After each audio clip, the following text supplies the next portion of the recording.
Assalamualaikum warahmatullahi wabarakatuh. Perkenalkan, nama saya Rahmatul Umah dengan NIM 060103250114. Di sini saya akan menjelaskan tentang perawi dan proses transmisi.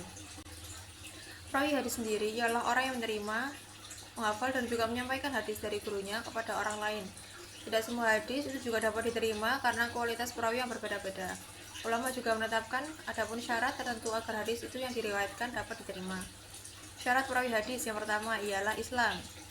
Yang kedua ada berakal, yakni mampu memahami dan meriwayatkan hadis dengan benar.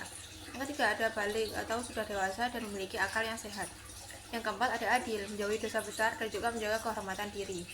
Dan yang kelima ada dobit, yakni memiliki hafalan kuat dan juga teliti dalam meriwayatkan hadis. Transmisi hadis sendiri ialah sebuah proses penyampaian hadis dari Rasulullah SAW kepada sahabat dan generasi berikutnya yang melibatkan sanad atau rantai perawi, rantai periwayat, dan matan atau isi hadis. Tujuannya memastikan keaslian, ketetapan, dan juga keakuratan sebuah hadis. Adapun metode transmisi hadis, yang pertama ada as-sama, dengan murid mendengar hadis langsung dari guru. Yang kedua ada al-qiraah, yakni dengan murid membacakan hadis di hadapan guru. Dan yang ketiga ada al-ijazah, dengan guru memberi izin meriwayatkan hadis. Dan yang terakhir ada al-munawalah, yakni guru menyerahkan kitab hadis kepada muridnya. Metode selanjutnya ada al-mukatabah, yakni guru menulis atau mengirim hadis melalui surat. Al-i'lam, yakni guru memberitahu adanya hadis tanpa proses langsung. Al-wasiyah, guru berwasiat agar hadis diriwayatkan setelah wafat. Dan yang terakhir ada al-wijdan, yakni murid menemukan hadis dari kitab guru tanpa izin langsung. Al-jar wa ta'dil, al-jar sendiri yang memiliki arti mengungkap kelemahan atau cacat pada perawi yang mengaruhi keadilannya. Dan at-ta'dil yang berarti menetapkan sifat adil dan terpercaya pada perawi. Ilmu ini sangat penting untuk menilai sebuah validitas hadis berdasarkan kredibilitas sebuah perawi. Peran ulama kritikus hadis. Ulama kritikus sendiri memiliki peran yang penting dalam menilai suatu kualitas perawi.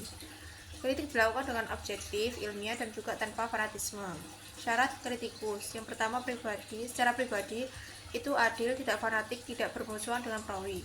Secara ilmu pengetahuan, menguasai bahasa Arab, hadis, biografi, perawi, adat dan juga sebab-sebab keutamaan serta celaan.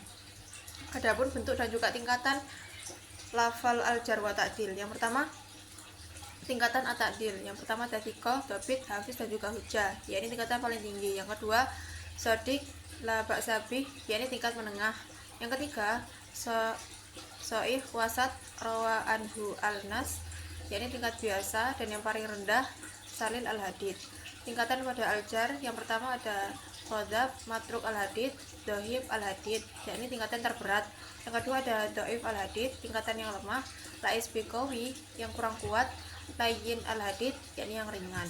Juga ada beberapa kitab al-jar wa ta'dil, yang beberapa kitab penting karya ulama hadis, yakni ada al-jar wa ta'dil, mizan al-i'tiqad fi naqd al-rijal, al-kamil fi ad-du'afa, ma'rifah al-rijal, al-thiqah, dan tadrib al-rawi.